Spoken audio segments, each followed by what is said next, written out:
বাংলাদেশ, যে বাংলাদেশকে নিয়ে আমরা অনেক কিছু ভাবি, অনেক চিন্তা করি, এমন একটি বাংলাদেশকে আমরা গড়তে চাই, এমন একটি বাংলাদেশকে আমরা গড়ে তুলতে চাই যেখানে আমাদের তরুণরা তারা চাকরির জন্য বছরের পর বছর অপেক্ষা করবে না, বরং তার মেধা, দক্ষতা এবং উদ্যোক্তা দিয়ে তার যে উদ্যমী যেই শক্তিটি আছে সেটি দিয়ে নিজেই নিজের কর্মসংস্থান সৃষ্টি করতে পারবে। এবং মাননীয় স্পিকার, সে কারণেই আপনি খেয়াল করে দেখবেন এবারের বাজেটে আমরা যেটি চেষ্টা করেছি, মাননীয় স্পিকার, 100% সফল এখনো হয়তো আমরা হতে পারিনি, কিন্তু আমরা যে উদ্যোগটা গ্রহণ করেছি, যে চেষ্টা করেছি, সেটি হচ্ছে দেশীয় শিল্পকে বিকাশের জন্য আমরা সব রকম প্রাধান্য দেওয়ার চেষ্টা করেছি। এবং একই সাথে মাননীয় স্পিকার, নতুন কর্মসংস্থান যেখানে যে সেক্টরে সৃষ্টি হতে পারে সেটির পথ আমরা সুগম করার চেষ্টা করেছি। মাননীয় স্পিকার, আমাদের লক্ষ্য, আগেও বলেছি মাননীয় স্পিকার, আমাদের লক্ষ্য হচ্ছে একটা বাংলাদেশ তৈরি করা যেটা হবে উৎপাদনমুখী দেশ, রফতানিমুখী এবং উদ্ভাবন নির্ভর অর্থনীতি তৈরি করা আমাদের। এবং এ কারণেই কিন্তু মাননীয় স্পিকার, এখানেও আমি বলেছি, আমাদের শিল্পমন্ত্রী ওনার একটি বক্তব্যে কয়েকদিন আগে বলেছেন, আমরা যে সকল বাস্তবায়নের জন্য এই অর্থনীতির যে গতি চাকা, এটিকে বেগবান করার জন্য মাননীয় স্পিকার, আমরা বন্ধ এবং রুগ্ন যে শিল্প কারখানাগুলো আছে সেগুলো চালু করার বিভিন্ন রকম উদ্যোগ আমরা গ্রহণ করেছি। মাননীয় স্পিকার, নতুন শিল্প স্থাপনে সহায়তা প্রদানের আমরা চেষ্টা করছি, দেশীয় এবং বিদেশি বিনিয়োগকে আকৃষ্ট করা এবং একই সাথে মাননীয় স্পিকার, শিল্প অঞ্চল ভিত্তিক কর্মসংস্থান নতুন সুযোগ যাতে সৃষ্টি করতে পারে সেটাও আমরা চেষ্টা করছি। মাননীয় স্পিকার, একটু আগে বিরোধী দলের নেতা উল্লেখ করেছেন, আপনি উল্লেখ করেছেন, এবং আমাদের এখানে সংসদ সদস্য আছেন জনাব পার্থ, উনিও ওনার বক্তব্যে বলেছেন ওনাদের এলাকার কথা, আপনারা তিনজনই বলেছেন ভোলার কথা। মাননীয় স্পিকার, যেহেতু এই বিষয়টি এসছে, আমি ওদিন বলেছিলাম যে একটি পরিকল্পনা আমাদের আছে, যেহেতু ওখানে গ্যাস পাওয়া গিয়েছে, এনার্জি পাওয়া গেছে, আমরা ওখানে শিল্প পার্ক তৈরি করতে পারি কিনা সেই ব্যবস্থা, পরিকল্পনা অলরেডি আমরা গ্রহণ করছি।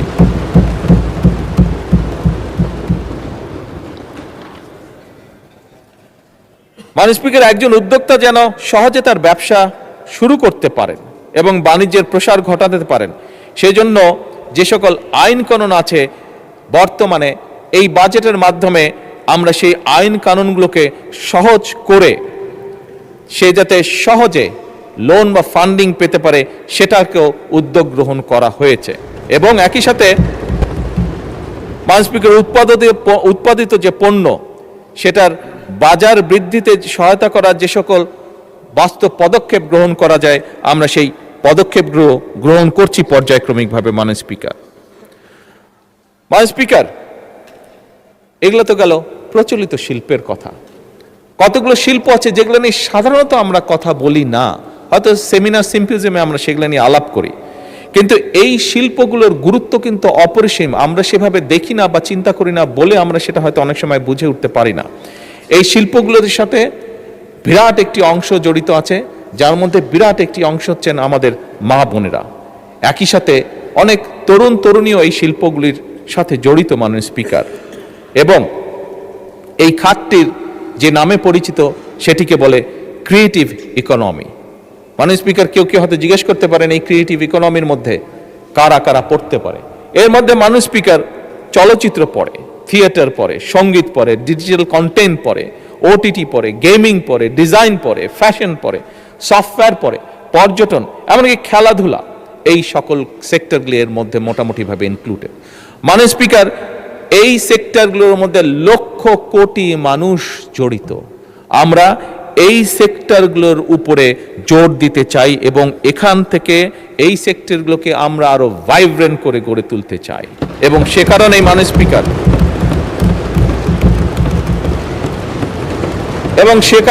স্পিকার, এই খাতগুলোকে আমরা অর্থনীতির মূল ও স্রোতধারায় নিয়ে আসার উদ্যোগ গ্রহণ করেছি, সিদ্ধান্ত গ্রহণ করেছি। মাননীয় স্পিকার, যা আমরা বিশ্বাস করি দেশের শুধু ভিতরের অর্থনীতি নয়, যা আমাদেরকে বৈদেশিক মুদ্রা অর্জনে সহযোগিতা করবে, যা আমাদেরকে অনেক ডাইরেক্ট এবং ইনডাইরেক্ট কর্মসংস্থানের সুযোগ সৃষ্টি করবে। মাননীয় স্পিকার, সরকার একদিকে পেশাদার খেলোয়াড় তৈরি করতে চায়। আমাদের গ্যালারিতে আজকে অনেক তরুণ তরুণীরা আছে, এদের মধ্যে অনেকেই আছে যারা বাই বন্ড, যারা বিভিন্ন, তাদেরকে যদি একটু সুযোগ দেওয়া হয় বাই বন্ড তারা ভালো খেলোয়াড় হতে পারবে। মাননীয় স্পিকার, আপনি নিজেও আপনার জীবনে একজন ভালো ফুটবল প্লেয়ার ছিলেন। মাননীয়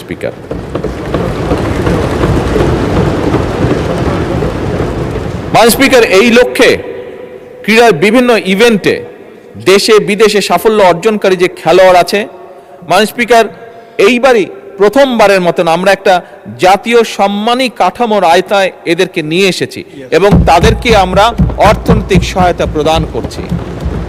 আমাদের দেশে খুব স্বাভাবিকভাবে মাননীয় স্পিকার একটি সামাজিক একটি পারসেপশন রয়ে গিয়েছে আমাদের মধ্যে যে খেলাধুলা করলে, যদি বেশি খেলাধুলা কেউ করে তাহলে জীবনে সে বড় কিছু হতে পারবে না।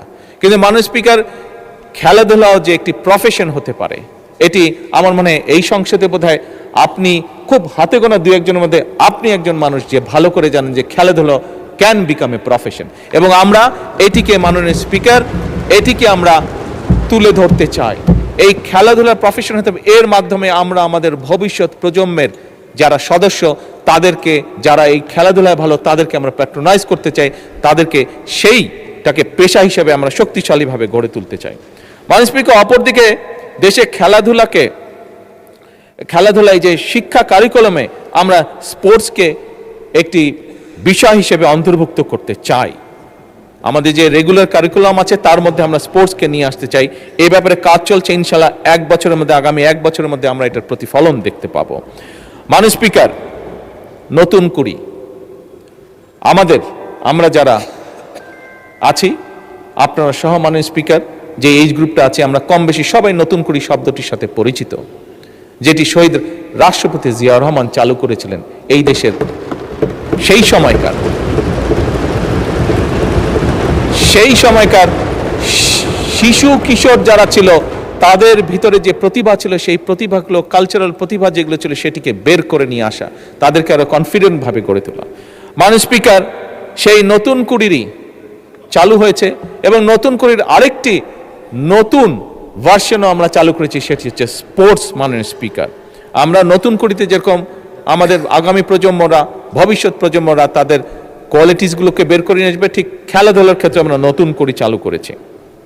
এর মাধ্যমে মাননীয় স্পিকার, এই খাতগুলোর অর্থনীতি একটি নতুন খাত হিসেবে বিকশিত হওয়ার পাশাপাশি এর মাধ্যমে সারা দেশের তরুণদের মধ্যে আয় এবং কর্মসংস্থান সৃষ্টি হবে এবং একই সাথে মাননীয় স্পিকার, দৃঢ়ভাবে আমি বিশ্বাস করি সামাজিক ও সাংস্কৃতিক একত্রতা এবং সংহতি বৃদ্ধি পাবে। মাননীয় স্পিকার, মাননীয় বিরোধী দলীয় নেতা তার বক্তব্যে উল্লেখ করেছেন, আমরা সকলেই জানি যে বাংলাদেশের যে শ্রম বাজার বিদেশে আছে, এটির উদ্যোক্তা ছিলেন শহীদ রাষ্ট্রপতি জিয়াউর রহমান। শহীদ রাষ্ট্রপতি জিয়াউর রহমানের সময় মধ্যপ্রাচ্য সহ, বিশেষ করে মধ্যপ্রাচ্য, পৃথিবীর অন্য দেশ তো অবশ্যই আছে, বাট বিশেষ করে মধ্যপ্রাচ্য এবং মধ্যপ্রাচ্যের বাইরেও বিভিন্ন দেশে সেই সময় বাংলাদেশ থেকে বিভিন্ন শ্রেণী পেশার মানুষ তাদের কর্মসংস্থান নিয়ে সেখানে গিয়েছিল।